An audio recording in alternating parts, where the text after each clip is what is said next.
আসসালামু আলাইকুম। সবাইকে আমন্ত্রণ জানাচ্ছি ভ্যানিলা পাউন্ড কেকের রেসিপি দেখার জন্য। এটা খুবই সিম্পল একটা রেসিপি, কিন্তু খেতে অসাধারণ। তো চলুন দেখে নিন এর পুরো প্রস্তুত প্রণালী।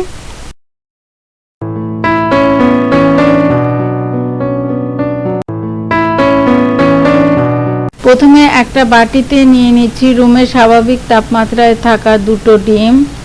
ডিমগুলো ফ্রিজে থাকলে অবশ্যই 1 ঘন্টা আগে বের করে রাখতে হবে। ফ্রিজের ডিম দিয়ে কিন্তু কেক ভালো হবে না। এর মধ্যে দিয়ে দিলাম হাফ কাপ প্লাস 1 টেবিল চামচ চিনি।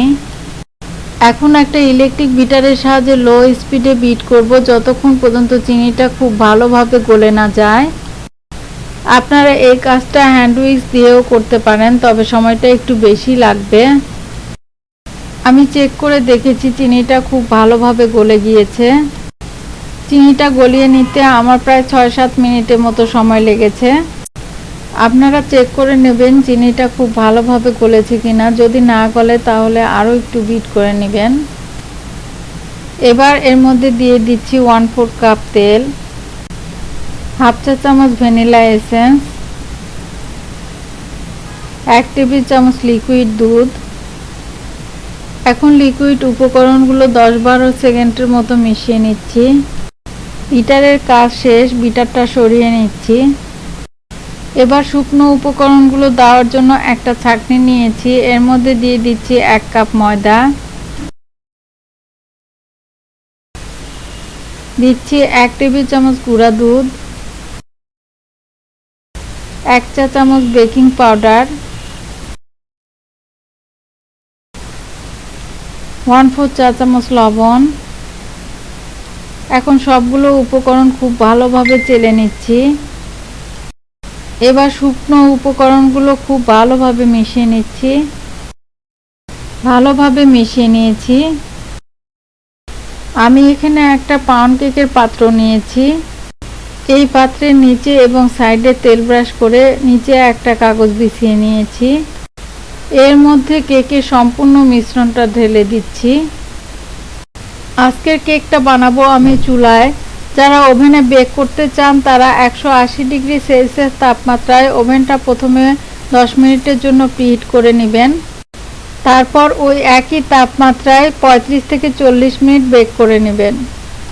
সম্পূর্ণ মিশ্রণ ঢেলে নেওয়া হয়ে গেলে পাত্রটাকে ধরে 2-3টা বাড়ি দিয়ে নিচ্ছি। এবার এটা বেক করে নিব। চুলায় একটা হাঁড়িতে বালি নিয়েছি। এর ভিতরে একটা স্ট্যান্ড রেখেছি কেকের পাত্র বসানোর জন্য। তারপর হাঁড়িটা ঢেকে 10 মিনিটের জন্য প্রিহিট করে নিয়েছি। আপনারা বালির পরিবর্তে লবণও দিতে পারেন।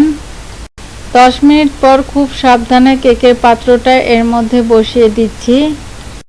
এবার ঢেকে বেক করে নিচ্ছি 40 মিনিটের জন্য। 40 মিনিট পর একটা কাঠি দিয়ে চেক করে নিচ্ছি। কাঠিটা ক্লিন বের হয়েছে, তার মানে কেকটা হয়ে গিয়েছে। এখন এটা ঢেকে রাখবো আর রুমের স্বাভাবিক তাপমাত্রায় আসার পর কেটে দেখাবো। কেকটা খুব ভালোভাবে ঠান্ডা হয়েছে। কেক ঠান্ডা হতে প্রায় 2 ঘন্টার মতো সময় লাগে।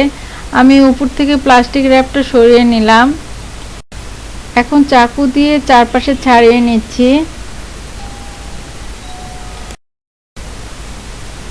ছাড়িয়ে নেওয়া হয়ে গেলে উপর করে ঢেলে নিচ্ছি।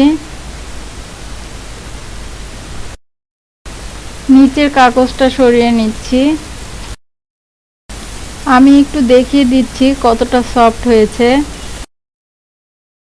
একটা চাকুর সাহায্যে স্লাইস করে কেটে নিচ্ছি। কাটার সময় এভাবে ঘষে ঘষে কাটবেন, তাহলে স্লাইসগুলো অনেক সুন্দর হবে। এই কেকটি খেতে কিন্তু আলহামদুলিল্লাহ অনেক মজার। আশা করি আমার আজকের রেসিপিটি আপনাদের কাছে অনেক ভালো লেগেছে। ভালো লেগে থাকলে লাইক, শেয়ার, কমেন্ট এবং সাবস্ক্রাইব করতে ভুলে যাবেন না। সবাই ভালো থাকবেন, আমার জন্য দোয়া করবেন।